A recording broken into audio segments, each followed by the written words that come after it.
I get asked about hiatal hernias all the time by my clients, and usually the conversation goes something like this. My doctor told me I have a hiatal hernia and that means I'll always have acid reflux. Unfortunately, this has caused a lot of fear and anxiety for my clients. But fortunately, it's wrong. You can 100% get rid of acid reflux even with a hiatal hernia, and you may not need surgery to do so. On today's episode, I'm breaking down everything you need to know about hiatal hernias, including all the symptoms of hiatal hernias, including ones you may have never heard of, the hidden causes of hiatal hernias, basically why it happens in the first place, natural hiatal hernia treatments that don't involve invasive surgery, and how I reversed my own hiatal hernia during pregnancy and saved myself months of pain and acid reflux.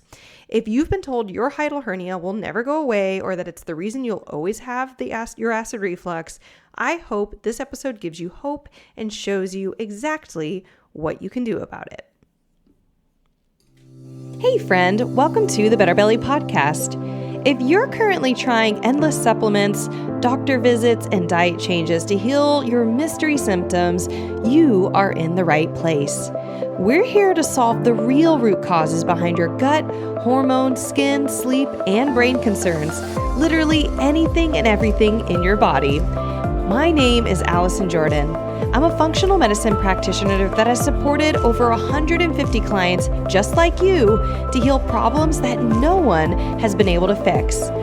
You don't need a perfect diet or a random supplement you found on Instagram to heal. You need a proven system that heals your whole body from the inside out. That's what I'm here to share with you, episode by episode. It's time to make health easy again. And just as a reminder, this information is not meant to diagnose, manage, or treat disease. Always consult with your own health practitioner before you make any changes to your health.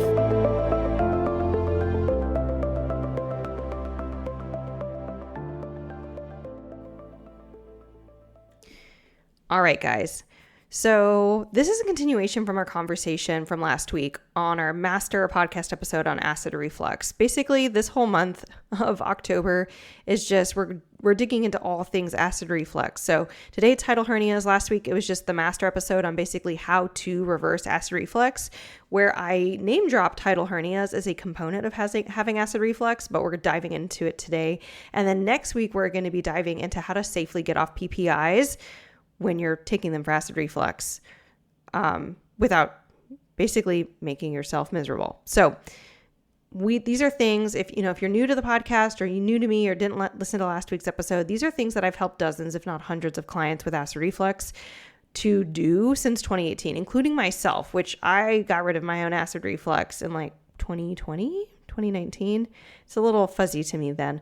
I had it for a long, long time, got rid of it. And when I started working with clients, I wasn't exactly sure what I was going to find in terms of would I be able to help other people with acid reflux as well? Was I just a special snowflake? I was able to reverse it. And while what I did find is that not everyone gets acid reflux for the same reasons, that it is something you can consistently get rid of and test to find what their unique reasons are, and then what you need, and then know what you need to do about it. So if you're here, you either probably know you have a hiatal hernia, think you have a hiatal hernia, or hiatal hernia curious. So we're going to go into everything from the basics all the way through to how I've helped clients get rid of hiatal hernias and how you can get rid of yours, or at least minimize its effect on your life. It's probably the best way to put it. All right, let's dive in. So, intro. Hiatal hernias are a big component of acid reflux. Now, if you have acid reflux, it by no means means that you have a hiatal hernia. But what I talked about in our previous episode is that the main reason for acid reflux is a pressure imbalance between your thorax, which is where your lungs are, above the diaphragm, and your abdomen, which is below the diaphragm. And then how those two pressure differentials, they should typically balance each other like a teeter-totter balances each other if you have two kids of equal size on either side. But if you get your pressure differential that is above or below the diaphragm gets out of whack, so too high below the diaphragm or not low enough above the diaphragm, then you end up seeing a war zone right at where the pressure is supposed to be keeping the peace, which is at the diaphragm. That's where the pressure changes from negative to positive. If you want more on that, go listen to a previous episode, last week's episode, or you could also go to our gut breath episode 46, the gut breath connection. All right. Let's dive into what is a hiatal hernia. Like, what are we talking about? So a hiatal hernia is referring to when the hiatal region of the stomach ends up coming or herniating into the wrong cavity, aka above itself and through above the diaphragm. And the way it does that, it can either do it kind of into the esophagus, which is kind of like a folding in component, or it goes through the hole that the esophagus is supposed to come through, or it goes next to the esophagus. So it kind of bubbles up next to, so the tube of the esophagus is puncturing, the diaphragm goes into the stomach, and then a portion of the stomach like escapes through that little hole. Both are not fun. The type 1 is where it kind of goes into the esophagus, and that's called a sliding hiatal hernia. It is 95% of cases, according to the Cleveland Clinic website. So sliding hiatal hernia, by the way, if you've been like, well, what about if I've been diagnosed with a sliding hiatal hernia? Like, this episode applies to all hiatal hernias, or almost all hiatal hernias, except for type 4, which we're not. It has to do with like type 4 hiatal hernias is like a genetic issue where the way that your body's actually formed is incorrect. So that is its own thing, and it typically is resolved with surgery. That would be a good reason to get surgery. But in the meantime, let's talk about how you might not need surgery. And the other thing that's really interesting about hiatal hernias, especially sliding ones, if sliding hiatal hernias are 95% of cases, sliding hiatal hernias are also the type of hernia or hiatal hernia that doctors typically don't do surgery on, because part of the sliding component also means that the hernia is not always herniated. So for example, if the most common way that you diagnose a hernia is you can do things like a chest x-ray, an esophagram, an upper endoscopy, or an esophageal manometry. With everything except for that esophagram, you're taking a picture in time of like an x-ray. It's like one moment in time. You're taking a picture and you're not getting an idea of how the stomach is functioning while you're awake and doing things, because the upper endoscopy you are asleep for. But for these moments in time, you might not get a sense that there is a hernia or not. If in that specific moment in time, it was slid down, meaning it wasn't herniated at that point. But then other times of the day or year or month, you might have it being herniated where the stomach is up into the hernia or coming up into the esophagus. So they're typically diagnosed through visually saying, oh, that's an issue. But the limitation of looking at it this way is you might not see it in its herniated status, meaning that sometimes hiatal hernias are still a clinical diagnosis, meaning you're presenting like you have a hernia. So what are some presentations of hiatal hernias? Acid reflux is going to be huge. You also might get pain across your rib cage in the front, or pain that increases as you breathe, or difficulty breathing, difficulty getting a deep breath or inhaling fully. That's because that stomach is making it difficult. The way it's getting caught by, or it's either pushed into the esophagus or it's getting pushed through the esophagus' hole and next to it. That diaphragm, every time you breathe, it tightens and it can actually pinch that, and it doesn't feel very good. You might not perceive it as like a pinch in one very specific spot on your body, but it often might present as like a broad discomfort along your left and right rib cage in the front. It can also present as pain in the back of the rib cage. Again, there's other things that can cause pain in the back of your rib cage, so please don't diagnose yourself. Like, if you're concerned, get yourself checked out. Even a conventional doctor can help look and differentiate if you may or may not have a hiatal hernia. You could also, if you have a chiropractor, some chiropractors are skilled in this, but you're going to be looking at that burning across the region, difficulty breathing. I didn't write this one down. There's one other one. I will tell you guys if I think of it. But it can look fairly like, sometimes there's can be an indigestion quality or feeling like food is hard to swallow. It just really depends on what's going on with your hiatal hernia. Well, the biggest thing, the most important part of this lesson that connects also with last week is, why do hiatal hernias happen? Because why they happen is connected to how you stop them from happening or how you reverse them. The root cause of a hiatal hernia is imbalanced pressure. And I talked about this all in last episode, imbalanced pressure. So the thoracic, your thorax, which is where the rib cage is housed, or which is your rib cage, and it houses your lungs, your heart, your esophagus. This should have a negative pressure. And if it does not, if the negative pressure is not negative enough, so maybe it should be -5 or -8. If it's -2 or -1 for a variety of reasons, then you can have a pressure imbalance. And that makes it more likely that of the 3 holes you have, the 3 major holes you have in your diaphragm, and one of them is the esophagus, that has a hole going down in the stomach, you might get some contents from your abdomen being pushed up into the thorax because the thorax is not being balanced and the diaphragm is not able to handle that pressure imbalance. So, some of the things that can cause that pressure imbalance might be things like chronic coughing or sneezing, or not just pressure imbalance, but over exertion of pressure, too much pressure, chronic coughing and sneezing, chronic straining to poop, aka constipation. So there's a big constipation acid reflux component, not just to acid reflux, but also hiatal hernias, chronic obesity, just like body mass, because your body is so large, the extra weight around the rib cage and around the belly is creating that is where the pressure is coming from. Frequent vomiting, intense exercise or heavy lifting, and pregnancy and childbirth. And just a note on that, the last 3 there, vomiting and pregnancy and childbirth, the hiatal hernia I got recently was when I was pregnant with my second daughter and I got the stomach flu. And I literally didn't know that throwing up could be so painful.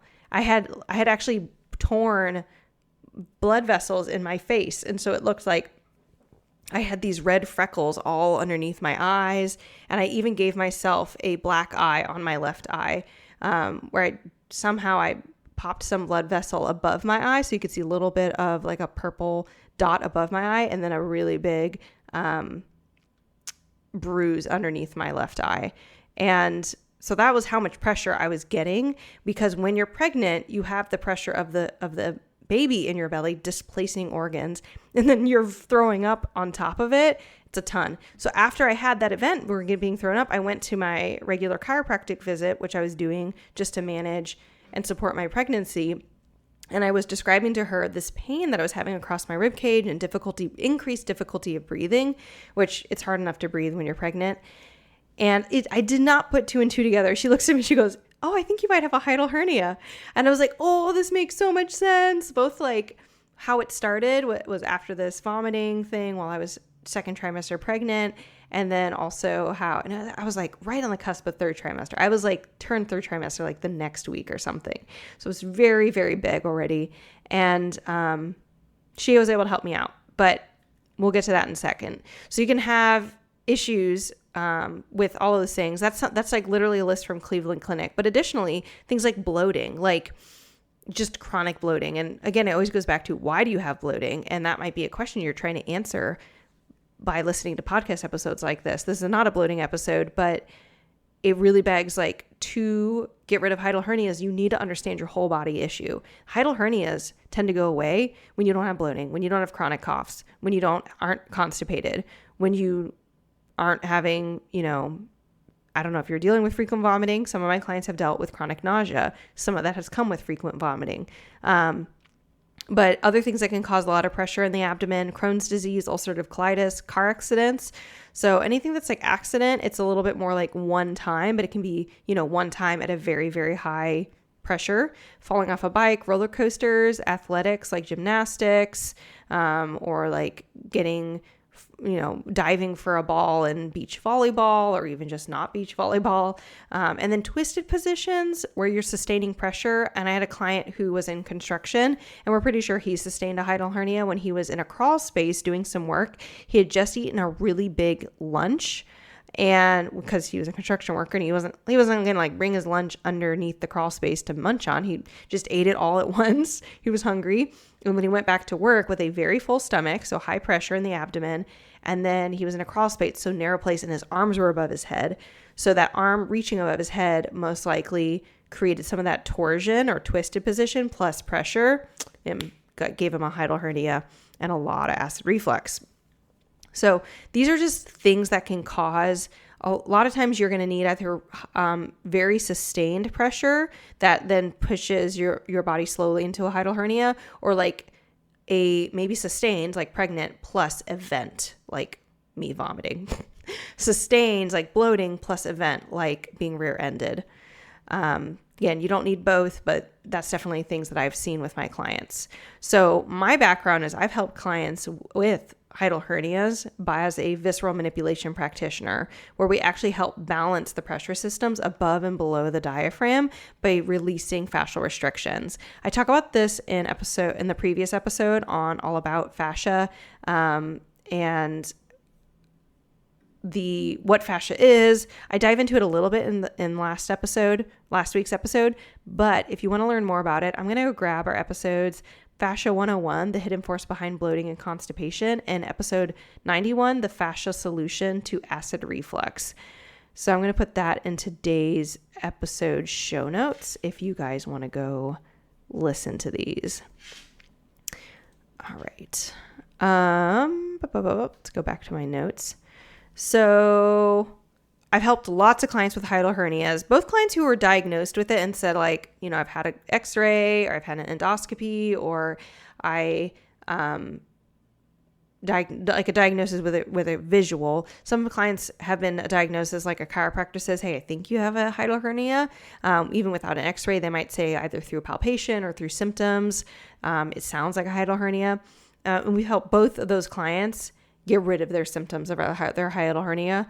And all my clients who had the visuals of it, like no one wants to go back to the doctor and be like, hey, I think it's gone. You want to check? So unfortunately, we don't have any like before and after. And the other thing is, because most people have sliding hiatal hernias, it is like if the hiatal hernia wasn't there for the next x-ray, doctors would be like, oh, it's probably just down because it's a sliding hiatal hernia. So unfortunately, we can't say like we have a before and after picture that proves that we moved their organ back into place in the right spot, but their symptoms are gone or improved massively. So none of that pain across the rib cage, increased difficulty inhaling, mid-back pain. They can breathe again. Their acid reflux improves. They can eat more foods that are acidic without issues. They don't have back pain, things like that. So the conventional treatments to hiatal hernias are potentially helpful for some people, but for a lot of people who are already very health conscious, they typically don't apply. So aim for a BMI that's healthy for you. Like if you're already a healthy weight, you're like, okay, that doesn't help me. If you're not, that's fine. That can be on your radar, that it's a component of what's going on. But sometimes even being an unhealthy weight or having too high of a BMI is going to be often or possibly partly because of other metabolic issues in the body from a disease state. And I cover a lot of those issues in the previous episode of other things that can cause acid reflux. And it might be some of those things that are also making it hard for you to lose weight or maintain healthy weight. So it's not all about just, eating less and working out more. There can be other things going on. Other conventional treatments, they might say eat smaller portions to reduce the pressure in your stomach. Literally, I'm reading some stuff that came from, I think I grabbed this one from Cleveland Clinic too, but it might have been Mayo Clinic. Like eat smaller portions, seriously. And it says to reduce pressure in your stomach. Well, what if you don't want to have to eat smaller portions the rest of your life? What if you're hungry? What if you it's not an actual solution. It's just like tiptoeing around the issue. Eat less fat, eat dinner earlier, adjust your sleeping position, and quit smoking. Those are it from at least Google. But here is what we actually do to address a hiatal hernia, especially those sliding hiatal hernias, which is the majority of people. You want to address the pressure imbalances that cause that hiatal hernia to keep going in and out. Now that I've had at least one hiatal hernia, I probably can more easily get that hiatal hernia to come back if I had the wrong pressure. So like the next time I'm pregnant, it's probably more likely that it'll more easily go into that position because I've already stretched the fascia to more easily accept that because of that vomiting illness. But if you can just on a daily basis have lower or more correct pressure by getting rid of bloating, getting rid of thoracic restrictions, by dealing with your fascia in your thorax, controlling thoracic illnesses like asthma or chronic cough, chronic postnasal drip, all these things, you might be like, well, how do I control asthma? That's just the thing. Well, asthma has a lot of drivers, and asthma can be driven by parasites. Asthma can be driven by mold. We don't actually have an asthma episode, which I'm now realizing as of last week's episode and now this week's episode. We will probably put an asthma episode out there. I have had so many clients with asthma who reduce how much they have to use their inhaler, who breathe more easily, who don't need an inhaler when they exercise anymore, because we found a lot of their drivers. It is an immune response. So it's an overreactive immune response, which is a genetic component. But if you can get your immune to stop responding to so many things, that overreaction will also stop or massively reduce. Chronic cough. I've had clients with chronic coughs that were living in mold. Who knew? And so they thought their doctors just called it a chronic cough. And they're like, hey, just know you are not sick, but we don't know why you're coughing, blah, blah, blah.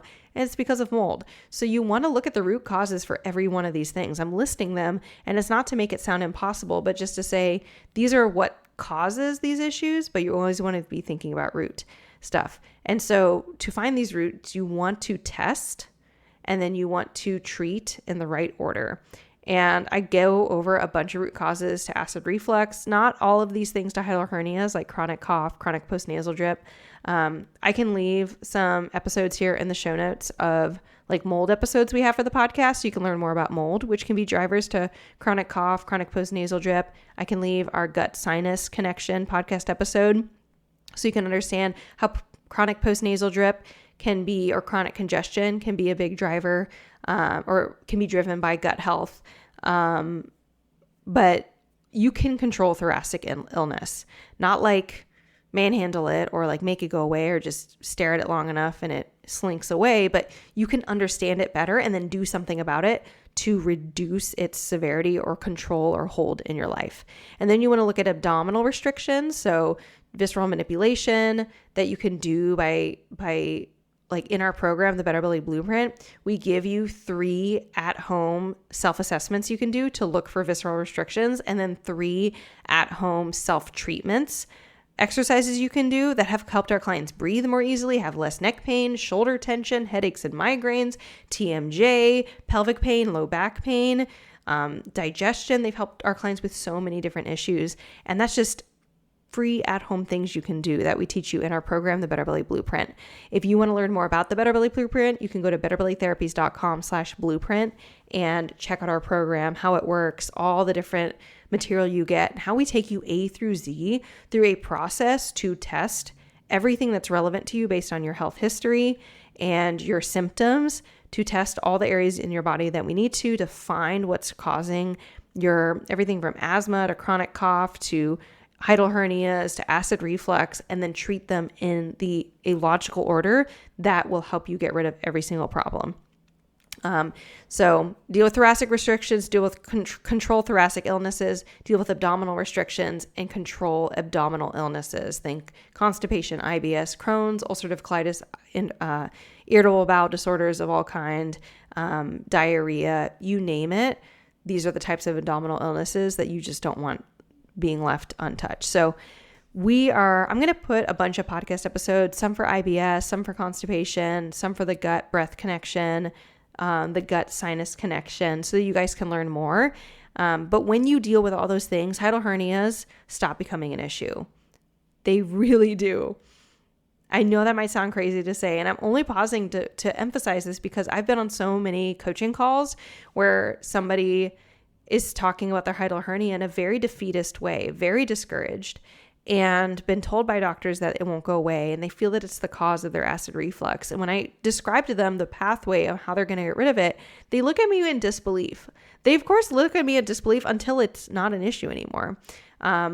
So with all that, I do want to also leave you guys with some testimonials of clients who specifically had acid reflux that we've worked with. These people as I'm thinking about them, I don't think any of them knew if they had a hiatal hernia or not, but I just want you to hear about it from people who had acid reflux, which if you've had it for a long time and have been on PPIs, just like these clients, maybe that feels like a very far off, far away, impossible thing. I want you to know it's not impossible, and everything in your body is connected, and it's just a matter of figuring out how they're all connected. There's ways to test for that, and that's what we do inside of the Better Belly Blueprint. When you're learning about the Better Belly Blueprint, if you are thinking like, I don't have time, or I don't want to personally go through every step in the program and do it myself, then you can also upgrade and become a VIP client, and we do all of the work for you. Everything from we jump on a call to help determine what labs you should order. We order the labs for you.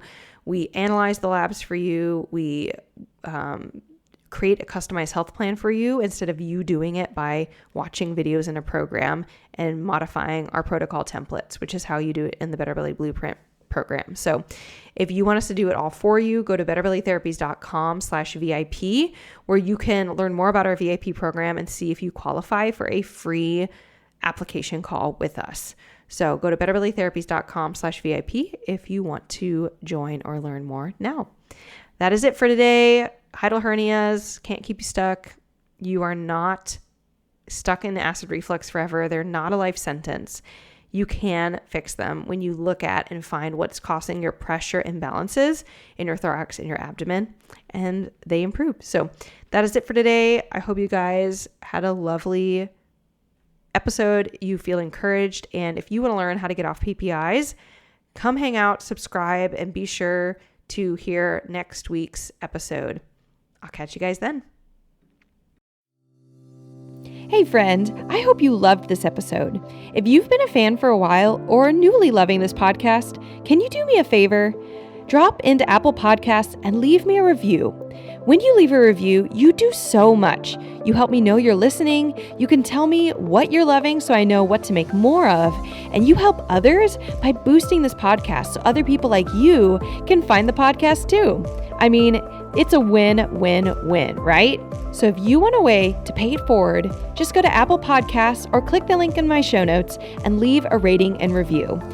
And if you want some more free stuff, just head over to my free Facebook group, betterbellytherapies.com/Facebook, and you can get access to all of my free support for you, including some Facebook group exclusive stuff like my podcast episode vault, where you can search the Better Belly podcast by topic and find exactly what you need to expedite your healing. I cannot wait to see you in there. Catch you guys next week.